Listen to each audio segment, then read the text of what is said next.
중국 수많은 제국이 흥망성쇠를 거듭하며 전설이 된 땅. 그곳에는 하늘을 뒤흔드는 전쟁과 이름만 들어도 전장을 제패했던 불멸의 장수들이 존재했습니다. 수천 년의 역사 속에서 적조차 두려워했고 후세마저 고개 숙이게 만든 진정한 전신전신들이 있었죠. 하지만 놀랍게도 민간에서 신처럼 추앙받던 여포나 관우조차도 이번 순위에서는 최고 자리를 차지하지 못했습니다. 시간의 먼지 아래에는 피와 땀 그리고 끝없는 충의로 왕조의 운명을 써내려간 이들이 숨겨져 있습니다. 누군가는 불가능한 전과를 세웠고 누군가는 나라를 위해 마지막 한순간까지 싸웠습니다. 그리고 1위에 오른 인물.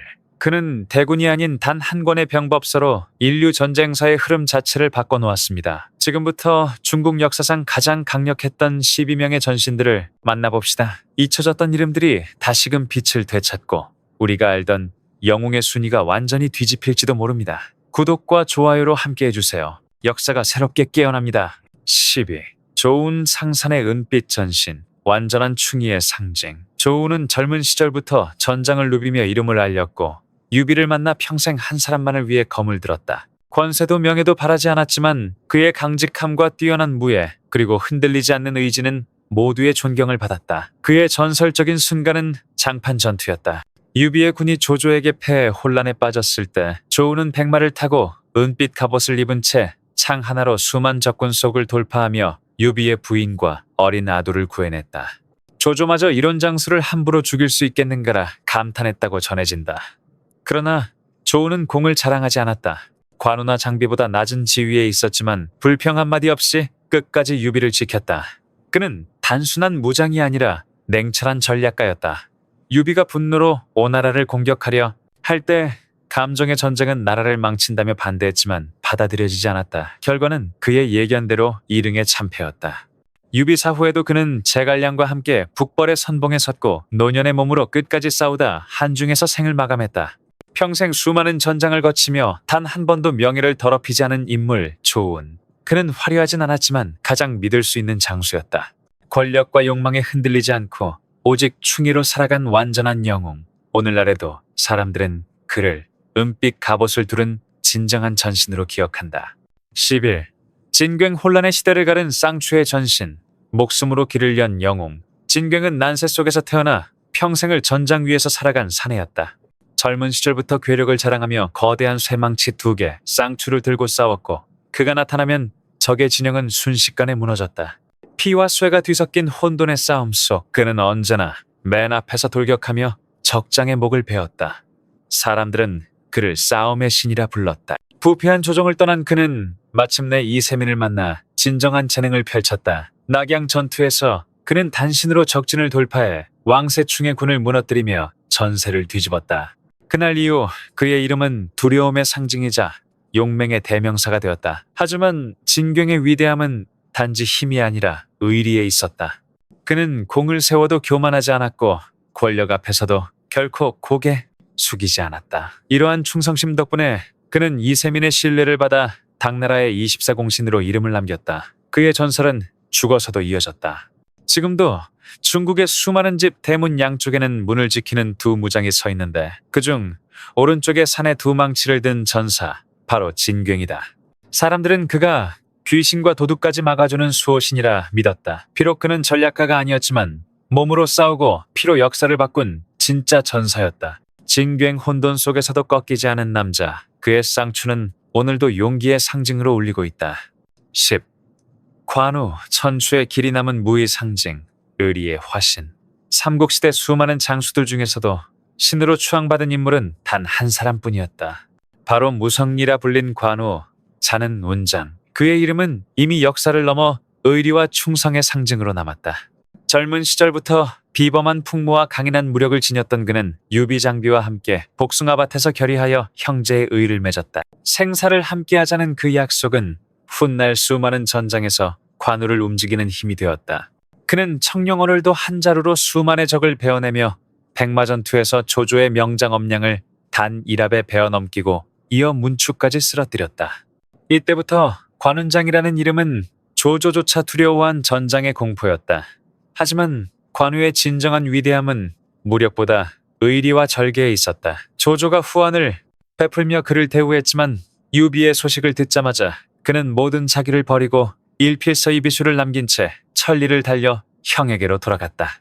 이 오관 참육장, 우관 잔육장의 전설은 지금도 중국은 물론 동아시아 전역에서 충의의 극치로 회자된다. 이후 유비의 신임을 받아 형주를 수비하던 그는 조조군을 대파하고 방덕을 생포하는 등 놀라운 전과를 세웠다. 그러나 승리에 도취된 자만과 외교적 오판이 결국 그의 비극을 불렀다. 손권을 무시하고 혼인 제안을 거절하자 오위양국이 연합해 형주를 급습했다. 고립된 관우는 끝내 맥성일에서 포로로 잡혀 처형당했다. 비록 전장에서 쓰러졌지만 그의 죽음은 오히려 신화의 시작이었다. 후대 왕조들은 그를 관성제군 환승디중으로 신격화했고 군인과 상인, 심지어 도교와 불교까지 그를 수호신으로 모셨다. 오늘날에도 붉은 얼굴, 긴 수염, 장검을 든 그의 상은 정의와 신의의 상징으로 남아있다. 비록 전략가로서는 한계가 있었지만 관우는 인간의 도리를 무기로 삼은 전사였다. 권세보다 의리를, 생명보다 약속을 택한 사나이. 그의 이름은 수천 년이 지나도 의리의 신으로, 무의 성인으로, 그리고 진정한 전장의 성자로 기억될 것이다. 9. 이광 바람처럼 달린 비장군, 청렴과 용기의 상징. 중국 역사에는 수많은 명장이 있지만 이광리처럼 권세보다 의와 절개로 기억되는 장수는 드물다. 그는 서한시대의 명장으로 백성들 사이에서 비장군이라 불렸다. 말 그대로 바람처럼 신속하게 움직이며 활을 쏘면 빗나감이 없던 사나이였다. 젊은 시절부터 남다른 체격과 기계를 지녔던 그는 언제나 병사들과 고락을 함께하며 사치를 멀리하고 백성을 아꼈다. 병사들은 그를 장군이 아니라 아버지처럼 따랐다고 전해진다. 이광의 이름을 전설로 만든 것은 흉노와의 끊임없는 전투였다. 군세가 부족하고 보급이 끊겨도 그는 결코 물러서지 않았다. 말을 몰아 적진을 헤집고 활 한 발로 전세를 뒤집는 그의 용맹의 흉노는 하늘이 낳은 장수라며 두려워했다. 그의 강철 같은 정신을 보여주는 일화가 있다. 어느 날 사냥을 하던 그는 덤불 속의 바위를 호랑이로 착각해 활을 쐈는데 화살이 바위를 꿰뚫었다. 그러나 다시 쏘자 화살이 튕겨나왔다. 사람들은 말한다. 첫 화살은 이광의 의지와 혼이 뚫은 것이다. 이 일화는 지금까지도 정신이 육체를 넘어서는 순간의 상징으로 남아있다. 하지만 그의 생애는 영광보다 비운에 가까웠다. 수십 년간 국경을 지켰지만 단 한 번도 후적에 봉해지지 못했다. 권력 다툼에 휘말리지 않고 아첨하지 않았기 때문이다. 마지막 원정에서도 길을 잃은 죄로 문책을 받자 그는 장수로서 책임을 피할 수 없다며 스스로 목숨을 끊었다. 그의 죽음은 황제마저 슬픔에 잠기게 했다. 한무제는 국경의 기둥을 잃었다고 탄식했다고 한다. 그러나 백성들은 그를 잊지 않았다. 세월이 흘러도 비장군 이광은 청렴한 용기, 굳은 의지, 그리고 진정한 군인의 혼으로 남아있다. 그는 권세를 좇지 않았고 오직 나라와 백성만을 위해 살았다. 그래서 오늘날에도 사람들은 말한다. 이광은 패배한 장군이었을지 몰라도 그 정신은 천년을 이긴 영웅이었다. 8. 연파. 강철보다 단단한 충의의 장군, 조나라의 방패가 되다. 전국시대, 피와 모략이 난무하던 혼란의 시대 속에서 연파는 오직 한 가지로 이름을 남겼다. 충성과 의리. 그는 뛰어난 전략가도 천재적인 책략가도 아니었다. 그러나 나라가 위태로울 때마다 가장 앞에서 방패가 된 인물이었다.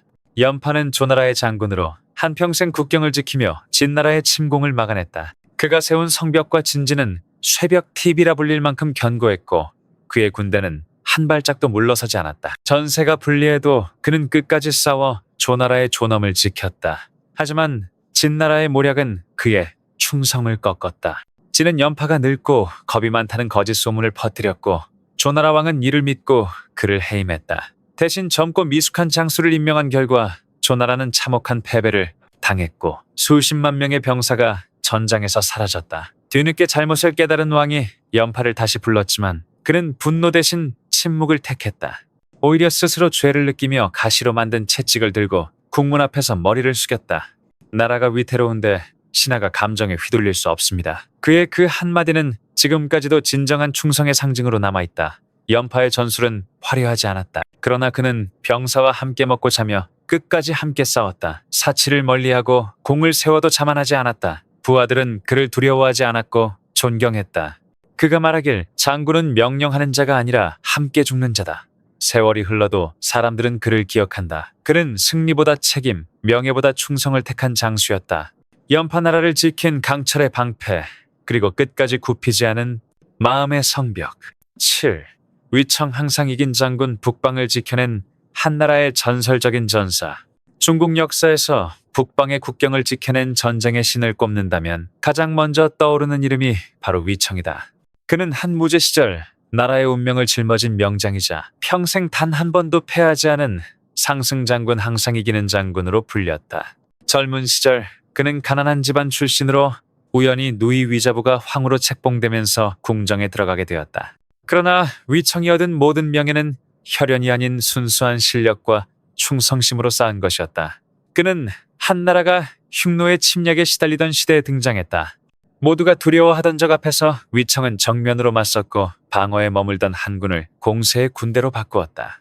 특히 하세 전투에서 그는 수만 기병을 이끌고 사막을 가로질러 기습 공격을 감행, 흉노의 감행이 사망을 고 주력을 괴멸시켰다. 이 승리로 한나라는 북방의 주도권을 완전히 되찾았다. 위청의 전술은 단순하지 않았다. 그는 빠른 기동력의 기병과 보병을 유기적으로 결합시켜 적의 허를 찌르고 각계 격파하는 전략을 즐겨 사용했다. 그 결과 한군은 전쟁마다 완승을 거두었고 국경의 불안은 사라졌다. 또한 그는 전투뿐 아니라 인재 양성에도 탁월했다. 그의 조카인 곽거병은 위청 밑에서 성장해 훗날 젊은 나이에 흉노를 완전히 제압한 또 한 명의 전설이 되었다. 수많은 공을 세우고도 위청은 언제나 겸손했다. 그는 자신의 공보다 병사들의 노고를 먼저 칭찬했고 전리품을 백성들과 나누었다. 황제의 총애를 받았지만 결코 오만하지 않았으며 평생 한나라의 충신으로 남았다. 그의 생애는 오직 하나로 요약된다. 국가를 위해 싸우되 명예를 탐하지 않는다. 위청은 그렇게 한나라의 국경을 지켜낸 진정한 전사의 이름으로 지금까지도 패배를 모르는 장군으로 기억되고 있다. 6. 척계광, 바다를 지킨 전설의 장군, 왜구를 평정한 지략의 영웅. 중국 역사에서 전쟁의 무대는 늘 초원과 국경이었지만 바다에서도 나라를 구한 영웅이 있었다. 바로 척계광, 명나라의 바다의 전사라 불린 인물이다. 그는 단순한 무장이 아니라 혼란의 시대의 백성을 지켜낸 진정한 지략형 전쟁 영웅이었다. 16세기 중엽, 명나라 연안 지방은 일본에서 온 왜구들의 침략으로 피폐해졌다.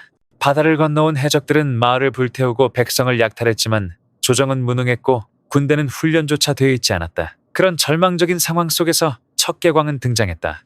그는 젊은 무관이었지만 남다른 전술 감각과 강한 책임감으로 군대를 재정비했다. 그는 기존의 느린 군사 체계를 완전히 바꿨다. 병사들을 소규모 부대로 나누어 빠르게 움직이게 하고 지형과 조류를 활용한 기습 전술로 왜구를 압박했다. 또한 바다와 육지를 넘나드는 전투법을 개발하며 이전에는 상상할 수 없던 방식으로 싸웠다. 그의 병사들은 단순한 군인이 아니라 철저히 훈련된 실전형 전사들이었다. 1563년 그는 절정의 승리를 거둔다. 단 4,000명의 군사로 수만의 왜구를 섬멸한 석패 전투에서 명군은 완벽한 승리를 거두었고 그 후 왜구는 두려움에 더 이상 함부로 중국 해안에 접근하지 못했다. 10년 넘는 세월 동안 80여 차례의 전투를 지휘하며 한 번도 패하지 않은 그의 이름은 전국에 울려 퍼졌다. 척계광은 전장에서만 강한 장군이 아니었다. 그는 직접 병사들과 함께 먹고 자며 부상을 입고도 지휘를 멈추지 않았다. 늘 군인은 힘뿐 아니라 머리로 싸워야 한다 라고 강조하며 병사들에게 지성과 용기를 함께 가르쳤다. 전쟁이 끝난 뒤에도 그는 부귀영화를 거부하고 고향으로 돌아갔다. 명예를 자랑하지 않고 조용히 생을 마감했지만 백성들의 마음속엔 영원히 바다의 수호신으로 남았다.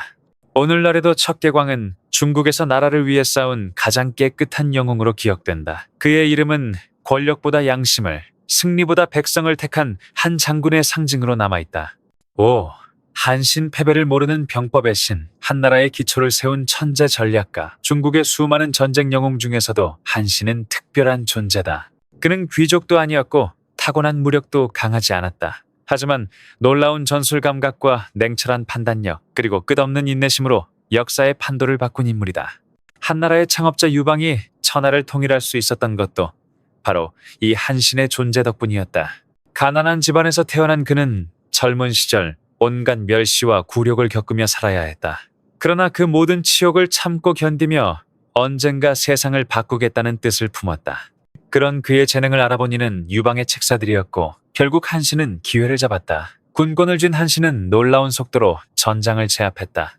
처음 맡은 전투부터 연승을 거두며 각지의 세력을 차례로 무너뜨렸다. 그의 전술은 단순히 싸워 이기는 것이 아니라 적의 심리를 꿰뚫고 판세를 완전히 뒤집는 지략전이었다.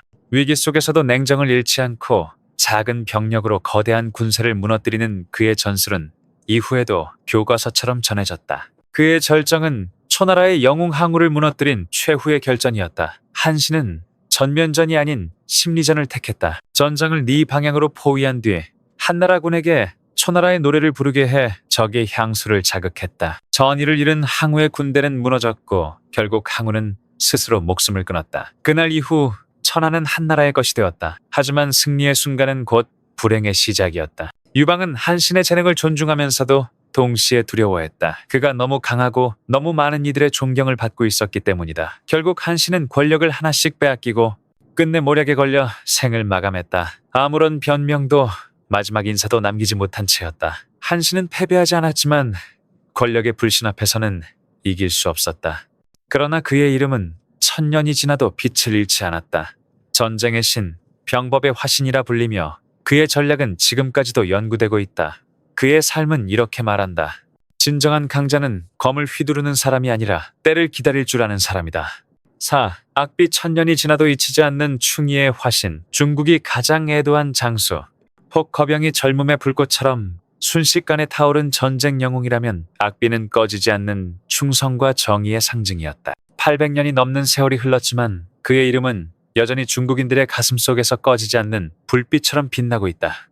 수많은 전투에서 한 번도 패하지 않았던 전설적인 장수였지만 그를 쓰러뜨린 것은 적군의 칼이 아니라 조정의 의심과 배신이었다.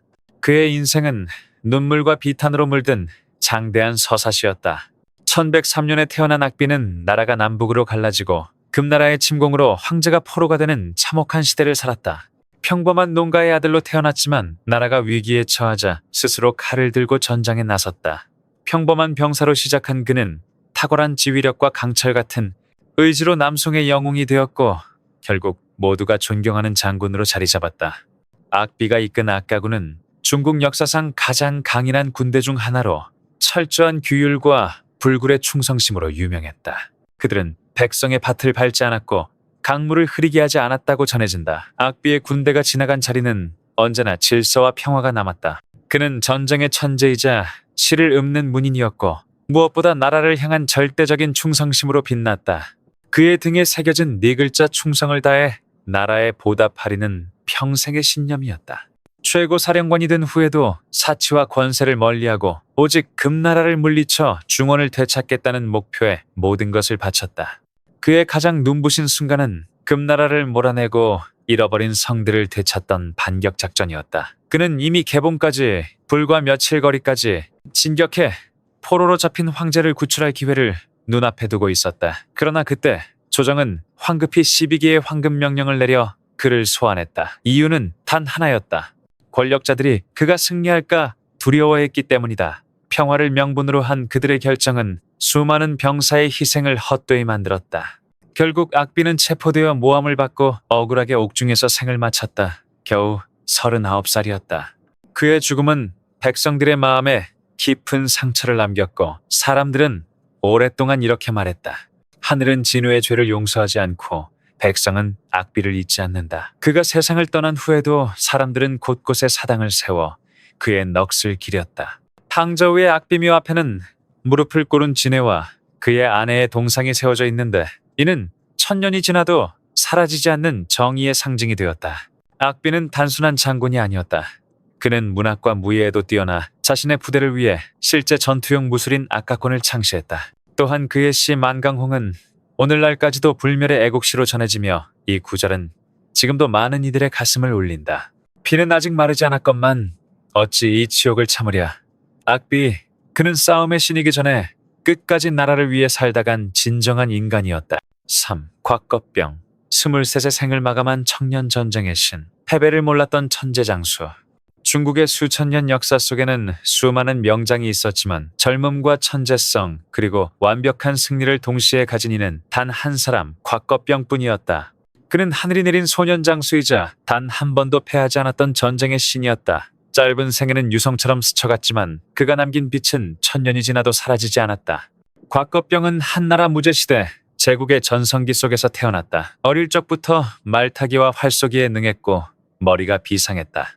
18세 그는 이미 표기장군으로 임명되어 수만의 병력을 이끌고 북방의 흉노를 정벌했다. 아직 어린 나이였지만 한 무제는 그의 눈빛 속에서 장수의 기계를 보았다고 전해진다. 곽거병의 전투 방식은 빠르고 날카롭고 냉혹했다. 그는 상대가 숨 쉴 틈조차 주지 않았다. 병력의 수에 의존하지 않고 속도와 심리전으로 적의 중심을 무너뜨렸다. 그는 몇 주 만에 수년치 전쟁을 끝내는 전술로 유명했고 매번 압도적인 승리를 거두었다. 그가 이끈 군대는 불과 몇천 명이었지만 수십만 흉노를 제압하며 그들의 기세를 완전히 꺾었다. 그러나 그의 강함보다 더 빛난 것은 인품과 책임감이었다. 전쟁터에서 그는 언제나 병사들과 함께 먹고 자며 사치를 멀리했다. 승리를 거둬도 공을 내세우지 않았고 오로지 나라를 위해 싸운다는 신념만을 지켰다. 그는 흉노를 평정하기 전에는 집을 지을 수 없다는 말을 남기며 평생 안락을 거부했다. 하지만 하늘은 그에게 너무 가혹했다. 23살, 아직 청춘이 한창이던 나이에 병으로 세상을 떠났다. 제국의 젊은 별이 꺼지는 순간 한무제는 깊은 슬픔에 잠겼다고 한다. 황제는 그의 무덤을 곽거병이 가장 찬란한 승리를 거둔 기련산의 형상으로 만들게 했다. 이는 영웅의 영혼이 영원히 전장에서 잠들기를 바라는 황제의 마지막 예우였다. 곽거명은 짧은 생애 동안 4번의 대원정을 모두 승리로 이끌었고 한나라의 북방을 완전히 안정시켰다. 그의 이름은 젊음의 상징, 충의의 화신, 그리고 패배를 모르는 장수로 남았다. 그가 남긴 전설은 오늘날까지도 젊은 세대의 이상으로 전해진다. 젊음은 길지 않아도 된다. 단, 나라를 위해 불타올랐다면 그 이름은 영원하다. 그렇다. 곽거병은 한 시대를 초월한 청춘의 상징이자 역사에 남은 가장 찬란한 전쟁의 신이었다. 이 항우 패배를 모르는 서초의 폭풍, 비극으로 끝난 진정한 전장의 왕. 중국의 오랜 역사 속에는 수많은 영웅이 있었지만 항우처럼 강렬한 인상을 남긴 인물은 드물다. 그는 힘과 용맹 그리고 비극적인 운명을 동시에 지닌 남자였다. 천하를 뒤흔든 불꽃 같은 생애, 짧지만 누구보다 뜨겁게 타올랐던 전쟁의 신. 항우는 혼란스러운 진나라 말기에 태어나 어린 시절부터 남다른 힘과 기계를 보였다. 한 손으로 솥을 들어 올렸다는 이야기가 전해질 만큼 괴력의 소유자였고 두려움을 모르는 성격이었다. 그러나 그를 진정한 영웅으로 만든 것은 힘이 아니라 자유와 정의를 향한 불굴의 의지였다. 진나라의 폭정이 극에 달했을 때 그는 숙부와 함께 반란의 깃발을 들었다. 전장에서 항우는 압도적인 전술 감각과 리더십으로 이름을 떨쳤다. 특히 거록, 전투에서 진나라의 주력군을 단숨에 격파하고 장수를 참살한 전설적인 승리는 그를 시대의 중심으로 세웠다. 이후 그는 서초 패왕으로 불리며 천하를 호령했다. 하지만 권력의 정점은 곧 비극의 시작이었다. 항우는 과감했지만 조급했고 강했지만 유연하지 못했다. 그는 사람을 신뢰하기보다 자신의 힘을 믿었고 천하를 얻으려 하기보다 명예롭게 싸우는 것을 택했다. 반면 유방은 냉철하고 계산적이었다. 사람을 쓰는 법을 알고 감정을 통제할 줄 아는 정치가였다. 그 차이가 결국 두 영웅의 운명을 갈랐다. 패왕의 최후는 장대한 비극 그 자체였다. 전세가 기울자 항우는 끝까지 싸웠고 포위망 속에서도 수천 명을 베어 길을 열었다. 그러나 전우들은 쓰러지고 군대는 흩어졌다. 더 이상 물러설 곳이 없었던 그는 오강 강가에서 마지막 결단을 내린다. 그는 조용히 말을 쓰다듬으며 말했다. 하늘이 나를 버렸구나. 내가 싸움을 못해서가 아니라 운명이 다했을 뿐이다. 그리고 스스로 목숨을 끊었다. 그 순간 강물 위에는 전설이 흘러갔다. 그의 죽음은 패배가 아니라 영웅의 완성이었다. 유방은 천하를 얻었지만 백성들의 마음속 왕은 여전히 항우였다. 사람들은 그를 잊지 않았고 그의 이름 앞에서는 모두 고개를 숙였다. 항우는 이긴 자는 아니었지만 진정한 전사의 상징으로 남았다. 그는 세상을 지배하려 하지 않았고 오직 명예롭게 살고 명예롭게 죽고자 했다. 사람들은 오늘날까지도 그를 두고 이렇게 말한다. 승자는 유방이었지만 진정한 영웅은 항우였다. 짧은 생애 동안 세상을 뒤흔든 폭풍 같은 남자 항우. 그는 패배 속에서도 꺾이지 않았고 죽음 속에서도 빛났다. 그의 이야기는 지금도 영웅이란 무엇인가를 묻는 가장 뜨거운 대답으로 남아있다. 일, 손무, 전쟁의 신, 인류 전술의 역사를 바꾼 천재 전략가. 손무는 중국을 넘어 전 세계 군사사에 가장 큰 영향을 끼친 인물 중 한 명이다. 그는 단순히 싸움에 능한 장수가 아니라 머리로 싸우는 전쟁을 처음으로 개념화한 전략가였다. 그의 사상은 수천 년이 지나도 여전히 빛을 잃지 않았고 현대 사회에서도 정치, 경영, 심리전 등 다양한 분야에서 인용되고 있다. 손무가 살던 시기는 제후들이 끊임없이 싸움을 벌이던 춘추 시대였다. 혼란과 전쟁 속에서 그는 단순히 힘으로 적을 누르기보다 이길 수밖에 없는 싸움을 준비하는 지혜를 강조했다. 어릴 적부터 총명했던 그는 무기를 휘두르기보다 인간과 권력, 그리고 전쟁의 본질을 탐구하는 데 몰두했다. 그의 대표적인 병법은 단 13편으로 구성되어 있지만 그 안에는 전쟁의 본질과 인간, 심리를 꿰뚫는 통찰이 담겨 있다. 적을 알고 나를 알면 100번 싸워도 위태롭지 않다. 싸움의 최고 경지는 싸우지 않고 이기는 것이다. 같은 구절은 지금도 군사뿐 아니라 기업 경영과 외교 전략의 지침으로 인용된다. 손무는 이론만 말하는 학자가 아니었다. 그는 실제로 전장에 나서서 자신의 원칙을 증명했다. 오왕의 부름을 받은 그는 궁중의 궁녀들을 직접 병사로 훈련시켜 명령의 중요성과 군율의 절대성을 보여주었다. 그의 단호함과 냉철한 판단은 오나라의 전력을 단숨에 끌어올렸고 결국 거대한 초나라 군대를 무너뜨리며 대승을 거두었다. 그의 승리는 단순한 군사적 우위가 아니라 심리와 전략의 승리였다. 그는 싸우지 않고 이기는 것을 최고의 경지로 여겼고 불필요한 전쟁을 경계했다. 진정한 장수는 무력을 자랑하는 자가 아니라 전쟁을 막을 줄 아는 자라고 믿었다. 공을 세운 뒤에도 손무는 명예나 권력을 탐하지 않았다. 그는 조용히 세상을 떠나 자연 속에서 여생을 보냈다. 세속의 부귀보다 지혜의 평화를 택한 그의 선택은 진정한 승리는 마음의 자유에 있다는 깨달음을 전해준다. 오늘날 손무는 동양 전쟁 철학의 아버지로 불리며 그의 병법은 세계 각국의 군사학교와 기업 전략 과정에서 교과서처럼 다뤄진다. 한 사람의 사상과 한 권의 책이 수천 년의 세월을 넘어 여전히 살아 숨쉬는 것, 그것이 바로 손무라는 이름이 가진 위대함이다.